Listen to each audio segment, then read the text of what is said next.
আজকে বানাচ্ছি ব্রোকলি দিয়ে বাটা মাছ দিয়ে স্বাস্থ্যকর ঝোল। প্রথমেই বাটা মাছগুলোকে নুন হলুদ দিয়ে ভালো করে মাখিয়ে রেখেছিলাম।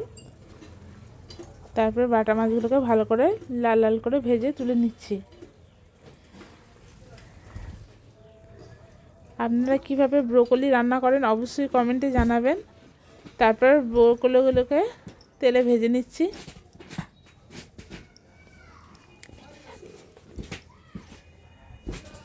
ব্রোকলি ভাজা হয়ে গেছে। তারপরে কড়াইয়ের মধ্যে আরেকটু সর্ষের তেল দিয়ে দিচ্ছি তেজপাতা আর গোটা জিরে। ফোড়ন হয়ে গেছে, দিয়ে দিচ্ছি কেটে রাখা আলুগুলো হালকা ভেজে নেওয়ার পর দিয়ে দিচ্ছি পরিমাণ মতো নুন আর চেরা কাঁচা লঙ্কা। তারপরে আদা জিরে শুকনো লঙ্কা বাটা দিয়ে মশলাটা ভালো করে কষিয়ে নিচ্ছি। মশলাটা ভালো করে কষানো হয়ে গেছে, দিয়ে দিচ্ছি পরিমাণ মতন জল।